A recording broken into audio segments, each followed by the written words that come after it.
Oke, halo semuanya. Di video kali ini aku akan ngebahas tentang perdagangan internasional. Nah, ini adalah salah satu materi yang ada di kelas 11 IPS ya, semester 2. Nah, kira-kira ada apa aja sih yang akan kita pelajari di perdagangan internasional ini? Nah, ini adalah peta konsepnya nih ya. Jadi kurang lebih yang akan kita pelajari ini kurang lebih seperti yang ada di peta konsep ini. Ada pengertian, ada faktor, ada teori, ada kebijakan, ada alat pembayaran, ada neraca pembayaran, dan ada pengertian dan manfaat devisa. Tapi di video kali ini kita akan bagi menjadi 2 kali ya kan.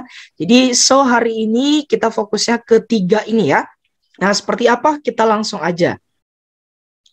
Nah, jadi ada pengertian dan manfaat dari perdagangan internasional itu sendiri. Kalau kita lihat yang namanya perdagangan internasional atau yang dikenal dengan international trade adalah kegiatan transaksi dagang antara negara dengan negara lain. Nah, baik barang atau jasa dan dilakukan melalui batas daerah suatu negara. Jadi yang namanya perdagangan internasional yang minimal dilakukan oleh 2 negara ya. Nah, itu adalah definisi dari perdagangan internasional. Lalu manfaatnya itu untuk apa? Yang pertama, mendapatkan harga barang yang lebih murah daripada barang tersebut diproduksi sendiri. Maksudnya gini, kadang suatu negara itu memilih untuk melakukan perdagangan internasional karena daripada membuat sendiri biayanya atau kosnya itu lebih mahal. Jadi mendingan langsung melakukan perdagangan dengan negara lain. Nah, yang kedua, meningkatkan pendapatan nasional atau pendapatan nasional bruto. Jadi kalau seandainya ada perdagangan internasional yang terjadi, secara otomatis itu bisa meningkatkan income nasionalnya. Nah, kemudian bisa menambah devisa negara dan hasil ekspor. Kenapa? Karena yang namanya suatu negara melakukan ekspor, ya kan, melakukan perdagangan, itu artinya itu akan memperbaiki devisanya. Nah, devisa ini biasanya adalah salah satu faktor yang membuat investor itu untuk menanamkan modalnya. Jadi kalau suatu negara memiliki devisa negara yang cukup baik, itu akan membuat negara lain tidak enggan untuk melakukan perdagangan internasional. Nah, kemudian mempercepat pertumbuhan dan pembangunan ekonomi, ya jelas, karena pendapatan nasionalnya itu tadi bagus, maka secara otomatis pertumbuhan ekonominya itu nanti akan meningkat, akan mempercepat. Nah, kalau pertumbuhan ekonominya meningkat, itu dampaknya juga ke pembangunan ekonominya itu akan lebih baik lagi daripada sebelumnya. Lalu melakukan alih teknologi dari negara lain. Jadi kita bisa semacam kayak melihat ya kira-kira efektivitas dari teknologi yang digunakan dari negara lain itu apa, seperti apa gitu. Nah, seberapa besar. Nah, itu bisa kita gunakan ya ketika kita memproduksi suatu barang di negara sendiri seperti itu. Oke, nah berikutnya ini adalah faktor yang menyebabkan perdagangan internasional itu terjadi ya. Jadi bisa kita lihat yang pertama memenuhi kebutuhan dalam negeri. Nah, bisa kita artikan bahwa di dunia modern saat ini ya, yang namanya negara itu harus dapat memenuhi kebutuhannya. Jadi kalau seandainya suatu negaranya itu tidak mampu memenuhi kebutuhan dalam negerinya, ya mau tidak mau dia harus melakukan perdagangan internasional dengan negara lain. Misal nih, kayak Singapura. Singapura itu kan SDA-nya kurang ya daripada Indonesia yang sangat melimpah gitu ya. Nah, ketika negara Singapura itu membutuhkan SDA, sementara mereka tidak memiliki SDA-nya, ya mereka harus melakukan perdagangan dengan negara lain. Salah satunya misalkan negara Indonesia. Nah, yang kedua, perbedaan sumber daya alam tadi ya, ini kaitannya tadi. Karena ada perbedaan sumber daya alam, berarti kan semacam dia perlu tadi ya memenuhi kebutuhan dalam negerinya. Nah, salah satunya ya karena berbeda sumber daya alamnya tadi, maka mereka harus melakukan perdagangan internasional untuk mencukupi kebutuhannya tadi gitu. Terus yang ketiga, perbedaan selera. Jadi yang namanya perbedaan selera itu jelas ya, ya sama saja kayak kita. Kita misalkan beda selera nih, antara si A sama si B beda selera. Ya pasti barang yang akan dikonsumsinya itu juga akan berbeda gitu. Nah, ini adalah salah satu yang menyebabkan perdagangan internasional itu terjadi gitu ya. Yang keempat itu efisiensi atau penghematan biaya. Jadi kita bisa artikan yang namanya perdagangan internasional itu memungkinkan suatu negara dapat memasarkan hasil produksinya pada banyak negara, sehingga dapat menurunkan biaya produksi.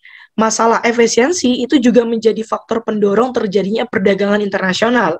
Nah, yang kelima itu adalah perbedaan teknologi.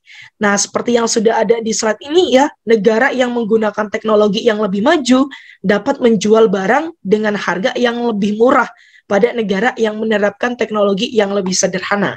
Nah, ini adalah salah satu ya dari beberapa yang mendorong terjadinya perdagangan internasional itu terjadi.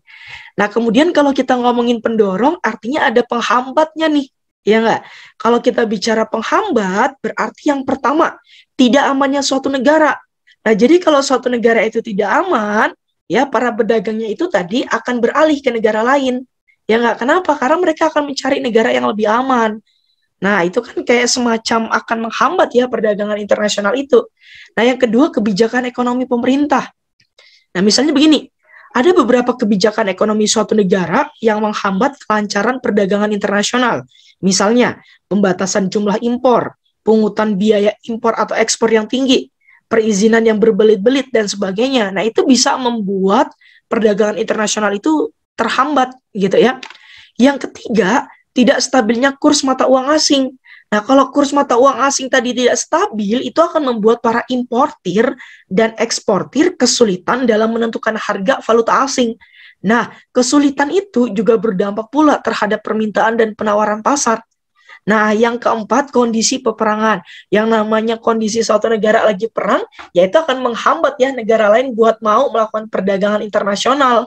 Ya karena apa? Yaitu cukup sulit. Yang namanya peperangan itu kan biasanya kondisi yang bisa mengancam para pelaku eksportir ya, atau para orang yang melakukan ekspor, atau enggak orang yang melakukan impor.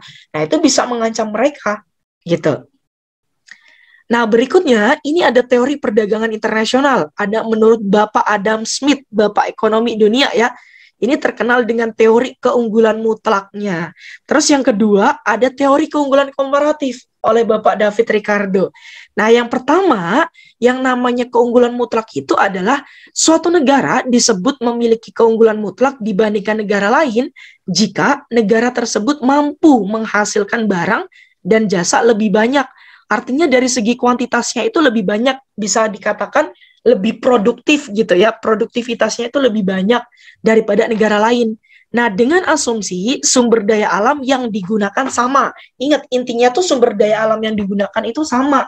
Tapi ketika suatu negara itu lebih banyak menghasilkan barangnya, itu bisa dikatakan sebagai keunggulan mutlak dari negara tersebut. Nah, kemudian ada keunggulan komparatif. Nah, di sini bisa kita katakan yang namanya keunggulan komparatif itu terjadi seandainya sebuah negara lebih unggul terhadap kedua macam produk yang dihasilkan. Nah, dengan biaya tenaga kerja yang lebih murah jika dibandingkan dengan biaya tenaga kerja di negara lain. Jadi sama-sama kayak gitu ya, dengan dua macam produk yang dihasilkan. Nah, tapi biaya tenaganya, cost-nya ya, tenaga kerjanya itu lebih murah daripada negara lain gitu. Nah, itu adalah keunggulan komparatif. Nah, sekarang kita bahas satu persatu ya. Oke, ini adalah contoh dari teori keunggulan mutlak Adam Smith. Jadi dari penjelasan yang tadi ya, jadi ini ada beberapa contohnya ya. Kita langsung eksekusi ini contohnya. Yang pertama, di sini teori keunggulan mutlak tadi menurut Adam Smith, ini misalnya ada dua negara nih, antara Indonesia sama Jepang. Nah, di sini hasil kerja persatuannya dalam bentuk output, ya kan? Terus di sini ada dasar tukar dalam negeri, ya, beras terhadap motor, dan juga motor terhadap beras. Nah, kalau kita lihat di sini, teman-teman, yang namanya beras di Indonesia itu menghasilkan 8 ton per harinya. Sementara untuk Jepang itu 40 ton per hari. Sedangkan motornya itu 80 unit per hari. Ya, sedangkan Jepangnya itu 160 unit per hari. Nah, ingat ya, yang namanya teori keunggulan mutlak tadi, dia itu sumber dayanya itu sama. Misalnya dengan beras sama motor. Nah, mana sih yang kira-kira paling unggul? Kayak gitu ya. Nah, kalau kita lihat, di sini 1 ton beras itu sama saja kayak 1 unit motor. Sedangkan 1 ton beras itu sama saja kayak 4 unit motor. Nah, dari sini berarti kita bisa lihat kalau dasar tukar dalam negerinya, motor terhadap beras, itu artinya 1 unit motor itu sama saja kayak 1 ton beras. Sedangkan 1 unit motor itu sama saja kayak 0,25 ton beras. Nah, dari tabel di atas itu bisa kita ketahui ya bahwa Indonesia itu lebih unggul untuk memproduksi beras dan memproduksi beras, sementara Jepang itu lebih unggul untuk memproduksi motor. Sehingga negara Indonesia seharusnya mengalokasikan sumber daya dan berspesialisasi atau mengkhususkan diri untuk memproduksi beras, dan negara Jepang itu fokusnya untuk memproduksi motor. Nah, dengan demikian, jika kedua negara tersebut mengadakan perdagangan internasional, ekspor ataupun impor, maka keduanya akan memperoleh keuntungan. Nah, jadi fokusnya untuk negara Indonesia tadi lebih baik ke berasnya, tapi untuk Jepang itu untuk lebih fokus ke motor. Nah, kalau kita ngomongin dasar nilai profit ataupun keuntungannya, itu bisa digambarkan seperti berikut. Jadi keuntungan untuk negara Indonesia itu 4 motor dikurang 1 motor, yaitu 3 unit motor. Sementara untuk negara Jepang, itu 1 ton berasnya dikurang 0,25 ton beras, yaitu 0,75 ton beras. Nah, itu penjelasan dari teori keunggulan mutlak ya, menurut Adam Smith. Nah, berikutnya ini ada teori keunggulan komparatif, menurut David Ricardo. Nah, dari penjelasan sendiri ya, dari pengertian aja yang namanya komparatif itu artinya membandingkan, ya, perbandingan. Nah, kita bisa lihat ya, misalnya dua negara tadi, Indonesia sama Jepang. Ini TV sama motor. Nah, sementara untuk Indonesia 8 ton per hari, ya enggak? Sementara untuk motornya itu 80 unit ya per hari, sedangkan Jepangnya seperti ini, ya. Beda ya sama yang tadi, yang di sini. Nah, kalau kita lihat di sini, berarti dasar tukar rupiahnya, dasar dalam negerinya, beras terhadap motor, 1 TV itu sama saja kayak 1 unit motor, sedangkan 1 TV untuk Jepang itu sama saja kayak 1,3 unit motor, ya. Nah, di sini untuk motor terhadap beras, 1 unit motor sama dengan 1 TV, 1 unit motor sama dengan 0,75 TV. Nah, dari tabel ini bisa kita simpulkan ya, jadi negara Jepang itu unggul terhadap kedua jenis produk, ya, baik motor maupun TV. Akan tetapi, keunggulan tertingginya itu pada produksi motor.